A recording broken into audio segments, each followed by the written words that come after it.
बहुत ही सफलता के साथ संपन्न हुआ और 2 लाख हिंदुस्तानी मुसलमान बिना किसी हज सब्सिडी के हज यात्रा पर 2019 में हज यात्रा उन्होंने की।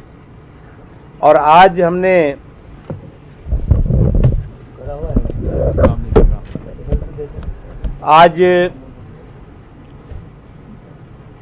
जो पिछले वर्ष हज हुआ है उसकी रिव्यू मीटिंग और आने वाले 2020 के हज के संबंध में तैयारियों की हमारी बैठक हुई है, जिसमें कि हमारे मंत्रालय के वरिष्ठ अधिकारी, जिसमें मंत्रालय के हमारे सचिव, सऊदी अरब में भारत के राजदूत और साहब सईद साहब, हमारे मंत्रालय के joint secretary mister Jane Alam साहब, additional secretary mister Dev Burman साहब, मिनिस्ट्री ऑफ एक्सटर्नल अफेयर्स के joint secretary, ministry of civil aviation के ज्वाइंट सेक्रेटरी, मिनिस्ट्री के ऑफिसर्स, एयर इंडिया के ऑफिसर्स और भी तमाम हमारे सीओ, चेयरमैन हमारे हज कमेटी के और भी तमाम जो वरिष्ठ अधिकारी हैं, वो सारे लोग मौजूद थे। मित्रों, मुझे खुशी है कि हमारा जो पिछला वर्ष का हज था वो सफलता के साथ हुआ और आज हम हज 2020 यानी कि हज 2020 का अनाउंसमेंट कर रहे हैं। हज 2020 के आवेदन की प्रक्रिया 10 अक्टूबर से शुरू होगी और ये 10 अक्टूबर से 10 नवंबर तक ऑनलाइन आवेदन की प्रक्रिया होगी। ऑनलाइन एप्लीकेशंस होगी और हमारी कोशिश होगी कि हज 2020 100% डिजिटल और ऑनलाइन हो।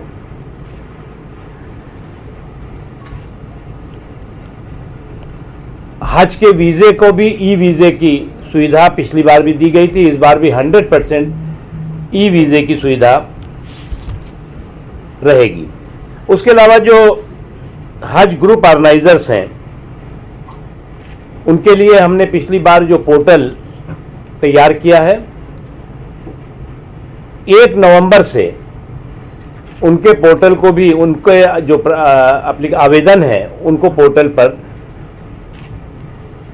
लोड करने की व्यवस्था कर दी गई है। 1 नवंबर से लेकर के 1 दिसंबर तक जो हज ग्रुप ऑपरेटर्स हैं वो पोर्टल्स पर अपनी एप्लीकेशंस को लोड करेंगे और 10 अक्टूबर से 10 नवंबर तक जो हज कमेटी ऑफ इंडिया के माध्यम से जो हज यात्री सऊदी अरब हज यात्रा पर जाना चाहते हैं उनको जो है वो ऑनलाइन एप्लीकेशंस की सुविधा दी गई है। पिछली बार 21 एम्बार्केशन पॉइंट से हज यात्री गए थे। हज कमेटी ने हमारे विजयवाड़ा के हमारे जो आंध्र प्रदेश के मुख्यमंत्री हैं, उसके अलावा जो हम और भी तमाम संसद सदस्यों ने, तमाम जनप्रतिनिधियों ने आंध्र प्रदेश के लिए एक एम्बार्केशन पॉइंट की बात करी थी।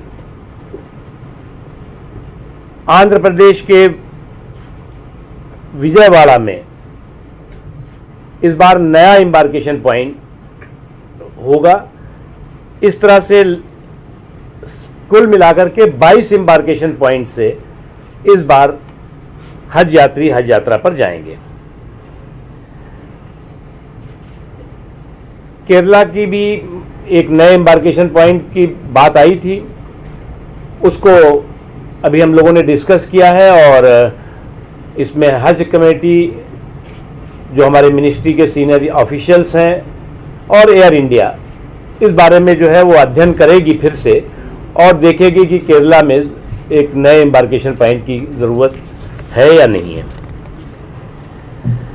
पिछली बार हमने जैसा बताया कि 2 लाख हज यात्री हज यात्रा पर गए थे और आज जब हम नए हज 2020 का ऐलान कर रहे हैं तो तब तक हज यात्रा पूरी करके हिंदुस्तान से गए सारे हज यात्री भारत वापस आ चुके हैं। पिछली बार सरकार से समाज के लोगों ने, हज कमेटी ने, मंत्रालय के अधिकारियों ने रिक्वेस्ट की थी 18% जो जीएसटी था उस जीएसटी को हज यात्रियों पर घटा करके 5% करने का, और वो निर्णय हुआ, जिसकी वजह से 113 करोड़ रुपया हज यात्रियों को कम देना पड़ा जो हज यात्री गए थे। पिछली बार आवास जो लिए गए मदीने में, उसमें भी 100 रियाल कम करने की वजह से एक हज यात्री को 3000 रुपए की लगभग बचत हुई थी।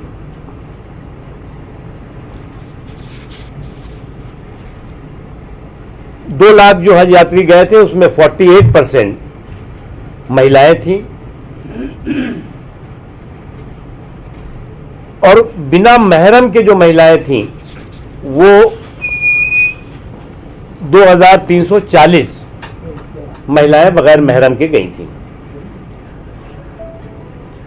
इसके साथ ही साथ इस बार भी जो बिना महरम के महिलाएं आवेदन करेंगी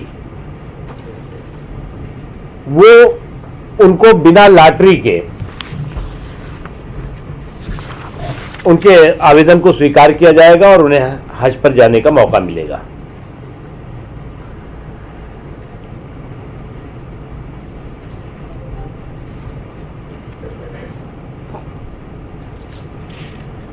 अब जब हज की प्रक्रिया 10 अक्टूबर से शुरू हो जाएगी, इसके बाद बायलैटरल एग्रीमेंट होता है। वो यहाँ पर हमारे एम्बेसडर साहब हैं, सीजी साहब हैं, वो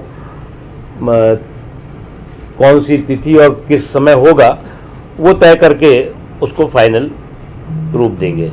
एक जो बहुत अच्छी बात थी, जो honourable prime minister Narendra Modi ji के सऊदी सरकार के साथ बहुत अच्छे रिश्ते, और जो बहुत ही पूरे के पूरे हज के जब से प्रधानमंत्री नरेंद्र मोदी जी के नेतृत्व में सरकार बनी है, लगभग जो है वो 70,000 से ज़्यादा हज का कोटा बढ़ा है 5 सालों में। और पिछली बार आपको मालूम है कि रिकॉर्ड नंबर हिंदुस्तान के हज यात्री गए, और जिसका नतीजा हुआ कि उत्तर प्रदेश, पश्चिम बंगाल, आंध्र प्रदेश, असम, बिहार, पंजाब, गोवा, मणिपुर, उड़ीसा, पौंडीचेरी, दादर नगर हवेली, लक्षद्वीप, चंडीगढ़, दमनदीप, हिमाचल प्रदेश, झारखंड, त्रिपुरा में सब जो जितनी भी वेटिंग लिस्ट थी, वो कोई भी वेटिंग लिस्ट नहीं थी। जितने भी लोगों ने हज यात्रा के लिए आवेदन किया था वो 100% हज यात्री उसमें गए। इस बार जो है वो हज कमेटी ऑफ इंडिया भी जो है उसमें 100 लाइंस का एक इंफॉर्मेशन सेंटर शुरू कर रही है, जिसमें कि सारी ऑनलाइन जो एप्लीकेशंस देने की प्रक्रिया है, जो हज यात्रियों से संबंधित सूचनाएं हैं, जानकारियां हैं, वो सारी की सारी देंगे। उसके अलावा जो इस बीच में अब चेकआउट करेगी हज कमेटी कि ट्रेनिंग्स का प्रोग्राम है, जानकारी देने का प्रोग्राम है, ये सारे के सारा प्रोसेस कंप्लीट होगा। कितने लोग कहाँ कहाँ से गए थे वो सारी इंफॉर्मेशन आपको एक रिलीज में जो है वो दी गई है। मुझे इस बात की खुशी है कि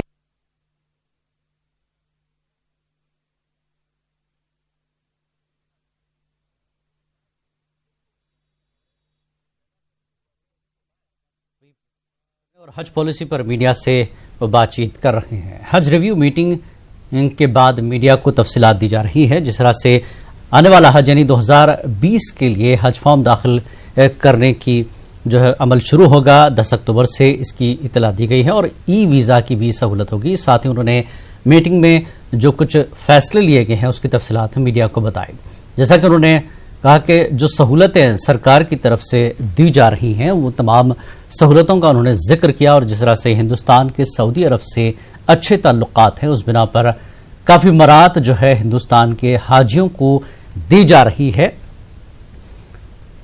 और आइंदा हज के लिए का लाहे अमल किस तरह से सरकार का होगा, और पिछला जो तजुर्बा रहा है हज के दौरान जो भी मसाइल हुए हैं उसको जो है दूर किया जाए और मजीद बेहतर सहूलतों के साथ 2020 के हज को अमल में लाया जाए और जो हाजियों के ठहरने की जगह है, जिन मकामात पर हिंदुस्तानी हज कमेटी की तरफ से तैयारियां की जाती हैं कि हाजियों को जिस जगह पर ठहराया जाए वहां सहूलतें हों और जो इमारतें सेलेक्ट की जाती हैं उस पर भी काफ़ी गौर खोस हुआ और इस सिलसिले में कमेटी तश्कील दी जाएगी। साथ ही उन्होंने कहा कि एम्बेसडर भी वहाँ पर मौजूद हैं, औसाफ सईद और इसके अलावा दीगर जो है जिम्मेदारान हैं हज उमूर से मुताल्लिक सरकार के, वो तमाम के तमाम इस पूरे मामले पर गौर व फिक्र करते हुए 2020 के हज के लिए तैयारियों का आगाज कर दिया है।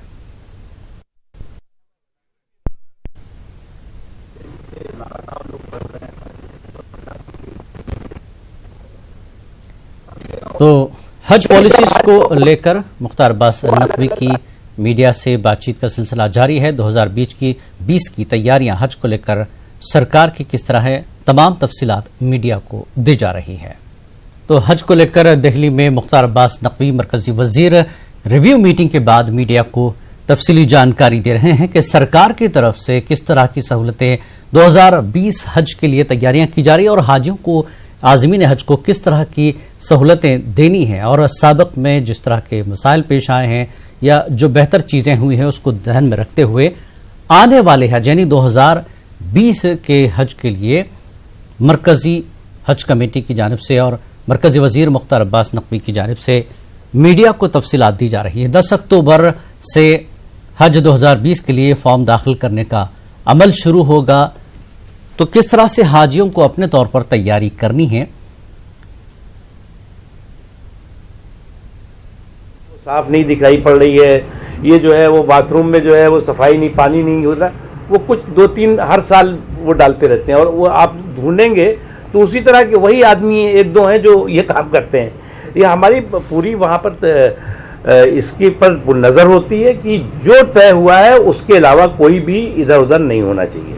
सर, क्या इस सिलसिले में बात हुई है कि 24 वहाँ राइट के साथ उसमें काफी हाजियों की परेशानी हुई, क्या इस सिलसिले में कोई इसको कम करे और इस बारे में सख्ती से इसको लिया गया है।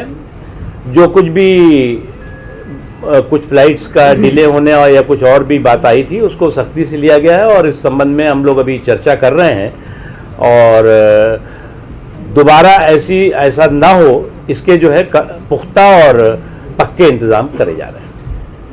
सर, कश्मीर से ही जुड़ा क्योंकि आपने मेंशन किया कि 10 तारीख से लोगों को मिलेगी फैसिलिटी, तो क्या कुछ स्पेशल सेंटर? नहीं, मैंने ये नहीं कहा फैसिलिटी मिलेगी, 10 तारीख तक वेट करिए। अच्छा, कुछ स्पेशल सेंटर्स जैसे NIT वगैरह एग्जाम्स के वहाँ पे खोले गए हैं, उसी तरह के कुछ इंतजाम किए? देखिए, जो कॉमन सर्विस सेंटर्स हैं देश भर में हैं और जगहों पर भी हैं और भी कई सेंटर्स हैं। उन सेंटर्स जो लोग जो है वो अपने घर पे नहीं भर सकते वो वहाँ पे भर सकते हैं। जो स्टेट्स की हज कमेटी हैं उसमें उनको फैसिलिटेट करेंगी, उनकी मदद करेंगी इस सिलसिले में। और अभी मोबाइल ऐप भी होगा तो लोग आसानी से मोबाइल ऐप के जरिए भी कर सकते हैं, लोड कर सकते हैं और एप्लीकेशन दे सकते हैं। कश्मीर के कॉन्टेक्स्ट में जो आपने कश्मीर में कोई दिक्कत नहीं आएगी, आपको हम यकीन दिलाते हैं। सर, एयर इंडिया पे कोई आप पेनल्टी लगाएंगे जो इतनी परेशानी? हम लोग डिस्कस कर रहे हैं उस पर, लेकिन यह है कि हमने इसको इस बात को गंभीरता से लिया है, इतना हम आपको। सर, दिल्ली एम्बार्केशन पॉइंट सबसे बड़ा है और हमेशा यहाँ आवाज उठती है कि यहाँ का कोटा बढ़ाया जाए, तो इस बार कुछ कोटे में बढ़ाया जाएगा दिल्ली के लिए? अब कोटा देश का बढ़ेगा तो दिल्ली का ही बढ़ेगा। सर, आपने कहा था कि बदनवानी जो है वो खत्म होगी, कितने नंबर आप देते हैं आपको खत्म होगी? मैं मानता हूं कि अगर आप यहाँ के अरेंजमेंट को देखें और प्लस जो है वो सऊदी मक्के मदीने में जो अरेंजमेंट होता है उसमें अगर आप मुझसे नंबर कहेंगे, कुछ मैंने जो कहा 1-2 थोड़ी सी ये फ्लाइट्स के डिले होले, तो मैं 100 में 90 देता हूँ और इंशाल्लाह अगली बार 100 में 100 देंगे। अच्छा सर, इस बार क्या बहुत जल्दी नहीं तैयारी शुरू कर दी आपने? नहीं, देखिए हज का एक सिस्टम है, अब इस बार भी 14 दिन 15 दिन अर्ली होगा और जल्दी तैयारी शुरू करने से एक पिछली बार फायदा हुआ जो हमने बताया कि आपको हमने जब मदीने में जो मकान लिए वो सस्ते हुए उसके अलावा जो है वो कई तरह की सुविधाएं मिल सकती हैं। जैसे अब इस वक्त हमें अगर हम तैयारी शुरू कर दी है, कर देंगे हम, तो हिंदुस्तान में एक बहुत बड़ा ये सिस्टम है, बहुत बड़ा मैनेजमेंट इसमें लगता है। और हिंदुस्तान के बाहर जो हमें मक्के में, मदीने में जो तमाम एकोमोडेशंस वगैरह के लेने पड़ते हैं, वो सारी की सारी सुविधाएं हमें आसानी से जल्दी हो जाती हैं। पहले क्या होता था, लास्ट मोमेंट पे किया जाता था, और जो है वो एक रुपए की चीज हम लोग जो है वो 1.5 रुपए की लेते थे। अभी जो है वो 1 रुपए की चीज हमें 80 पैसे में मिल जाती है। तो ये फर्क है जल्दी करने से। सर, एक तो ये कि आपने कहा 10 अक्टूबर से प्रक्रिया शुरू हो जाएगी, तो ये कब तक जारी रहेगी, इसकी लास्ट डेट क्या होगी? 10 से 10 तक, 10 से 10 नवंबर तक। हस्ब ज़रूरत बढ़ा दी जाएगी, हस्ब ज़रूरत बढ़ा दी जाएगी। अभी तो यही है 10 से 10 नवंबर तक, और ऑनलाइन एप्लीकेशंस देनी है। क्योंकि देखिए पिछली बार वीजा ई वीजा हुआ और सभी को अपना पासपोर्ट जो है वो ऑनलाइन ही देना पड़ा, क्योंकि उसको कोई जो है वो जाकर के हाथ से पासपोर्ट लेके नहीं गया, और उसको जो है वो ऑनलाइन ही ई वीजा लग करके मिला। हम बिल्कुल जो है वो ऑनलाइन को जो है वो प्रोत्साहित कर रहे हैं। मुंबई से दिल्ली कब आएगी ये हज कमेटी का ऑफिस? मुंबई जाते हैं, आपको बार बार जाना पड़ता है। सारी मिनिस्ट्री यहाँ पर है। अब दिल्ली में भी है, बॉम्बे तो एक बड़ा सेंटर है। आप लोग भी आया करिए कभी भी। हज कमेटी वालों से कहेंगे आप लोग बुलाए। बॉम्बे वाले नहीं बुलाए।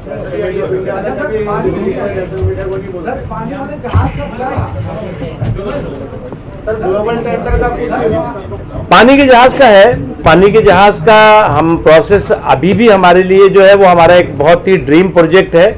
अभी तक जो टेंडर्स आए थे उसके हिसाब से जो उसका खर्च था वो हवाई जहाज से कुछ ज़्यादा दिख रहा था। तो फिर दोबारा हम लोगों ने ट्राई किया है कि कोशिश कर रहे हैं, उसमें कई चीज़ें होती हैं, लेकिन हमारी कोशिश है कि इसको हम एक बार शुरू करेंगे। सर एक सवाल क्या सर, सिविल एविएशन जो टेंडर निकालता है उसको हम लोग मिनिस्ट्री ऑफ माइनॉरिटी कितना प्रतिशत चार्ज देती है? टेंडर का जो चार्ज लेते हैं लोग 2%, 1%, कितना लेते हैं? वो मुझे यार मालूम नहीं, ये टेंडर का तो ये बताएंगे। चार्ज तो ऐसा कुछ नहीं होता। सर ग्लोबल टेंडर की बात की जाती है कि ग्लोबल टेंडर की कोई बात हो पाई है? ग्लोबली टेंडर होता है भैया, ये आप सिविल एविएशन ये जहाजों का ना, ये ग्लोबली टेंडर होता है। 50% जो है वो सऊदी एयरलाइंस ले जाती है, 50% जो है हमारा इंडियन कैरियर है वो ले जाएगा। एयर इंडिया तो हमेशा नुकसान करती आ रही है। नहीं, ऐसा तो नहीं कह सकते आप। एयर इंडिया जो है वो बहुत संभालती भी है। मैं ऐसा तो एकदम 100% उसको जो है वो आप निगेटिव नहीं ले सकते। Thank you. हाँ, फर्स्ट फ्लोर पे आप लोगों के लिए हाई टी।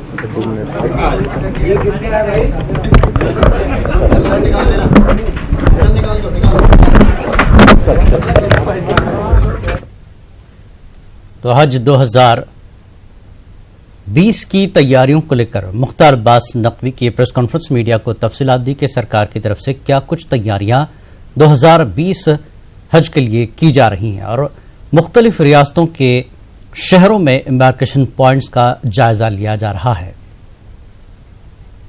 तो हमारे साथ हमारे नुमाइंदे खुरम शहजाद इस वक्त मौजूद हैं फोन पर। खुरम, जिस तरह से 2020 हज की तैयारियां हुई हैं और हिंदुस्तानी सफीर बरा सऊदी अरब भी वहां पर मौजूद रहे, बहुत बड़ा डेलीगेशन वहां पर रहा है, किस तरह की तैयारियां, जिस तरह से मुख्तार अब्बास नकवी ने बहुत सी चीजें दी हैं लेकिन कुछ कहा कि रिलीज में भी हम काफी चीजें मीडिया को दे रहे हैं, क्या कुछ देखने को मिला?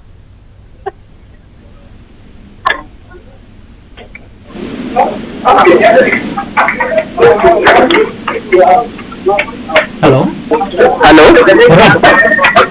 जी, आपको मेरी आवाज आ रही है? खुरम, जिस तरह से कई तफसीलात जो है सारी तफसीलात वहां पर दी गई है, लेकिन उन्होंने कहा कि प्रेस रिलीज में भी हम काफी जानकारी आपको दे रहे हैं। जल्दी तैयारियों की वजह उन्होंने यही कहा कि हाजियों को जो है सस्ता हज हो जाए, मतलब सहूलत मिल जाए और सरकार को भी सहूलत हो जाए। क्या कुछ और सुनने और देखने को मिला है? देखिए जिलानी, इस बार जो हज होगा उसको बेहतर बनाने के लिए सीधे तौर पर कई सारे कदम जो है वो उठाए गए हैं। सबसे पहला सबसे पहली बात यह है कि 10 अक्टूबर से 10 नवंबर तक जो हाजी हैं जी। वो एप्लीकेशन फॉर्म भर सकेंगे। ये पूरा जो अमल होगा ये सिर्फ ऑनलाइन होगा। इससे पहले ऑफलाइन भी होता था, पिछली बार भी 70% ऑनलाइन सारा अमल पूरा हुआ था, लेकिन इस बार 100% वो ऑनलाइन होगा। एक तो ये है। दूसरा ये कि आंध्र प्रदेश में विजयवाड़ा में एक नया एम्बार्केशन पॉइंट बनाया गया है, यानी कि पिछली बार जो 21 एम्बार्केशन पॉइंट होते थे जहां से हाजी जाते थे, इस बार 22 एम्बार्केशन पॉइंट होंगे और विजयवाड़ा उसमें एक एम्बार्केशन पॉइंट होगा जो आंध्र प्रदेश में है। इसके अलावा केरला को लेकर भी एक डिस्कशन हुआ है कि क्या वहां पर एक एम्बार्केशन पॉइंट बढ़ाया जा सकता है, लेकिन उस पर फैसला बाद में लिया जाएगा। उस पर डिस्कशन होगा हज कमेटी और जो एक्सटर्नल अफेयर्स मिनिस्ट्री है उनके बीच में डिस्कशन होगा और उसके बाद सारी चीजें होगी। तो फिलहाल ये है, और जो हमारे पीटीओज हैं उनके जरिए भी जो अमल होगा वो 1 नवंबर से शुरू हो जाएगा।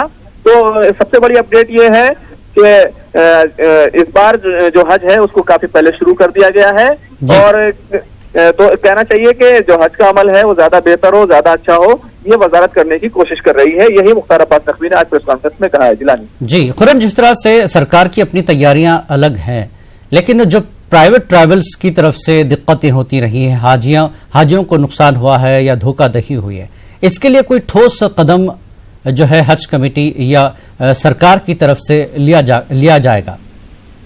देखिए जिलानी कि इस पर ठोस कदम जो पहले ही लिया जा चुका है, यानी कि जब हज की नई पॉलिसी आई थी तो उसमें एक तो ऑनलाइन कर दिया गया था कि जो सारी एप्लीकेशंस होंगी, आप जो भी हाजियों से पैसा ले रहे हैं, सारी डिटेल ले रहे हैं, आप उसको जो है पोर्टल पर अपलोड करेंगे और शिकायत आती है तो उसको ब्लैकलिस्ट कर दिया जाता है। उनका जो पैसा जमा होता है जमानत की सूरत में उस पर उसको रोक लिया जाता है जब तक वो क्लियरेंस नहीं मिलता है। तो ये सख्त कदम पहले ही उठाया जा चुका है हज पॉलिसी के तहत, लेकिन अभी जो है वो नए हज सीजन का ऐलान हो गया है और उसमें किसकी जगह जो है 22 एम्बार्केशन पॉइंट होंगे। केरला में एक एम्बार्केशन पॉइंट बनाने की कोशिश की जा रही है, लेकिन एक बड़ा सवाल जो है कैसे हज का ज्यादा सस्ता हो, ज्यादा बेहतर हो, क्योंकि एयर इंडिया को लेकर के कई तरह के सवाल पूछे गए क्योंकि इस बार काफी देरी हुई थी। तो उस पर मंत्रालय की तरफ से, वजीर की तरफ से कहा गया है कि हमने इसको बहुत सख्ती से लिया है और जो देरी होती रही इस बार फ्लाइट में उसको रोका जा सकता है, उसको हम करने की कोशिश कर रहे हैं, उसका तरीका निकाल रहे हैं। लेकिन बेहतर जल्द से जल्द शुरुआत करने की वजह जो है हज को बेहतर और इंतजामात को बेहतर किया जाए ताकि आज़मीन हज को ये सहूलत मिले। बहुत बहुत शुक्रिया खुर्रम इस पूरी जानकारी के लिए।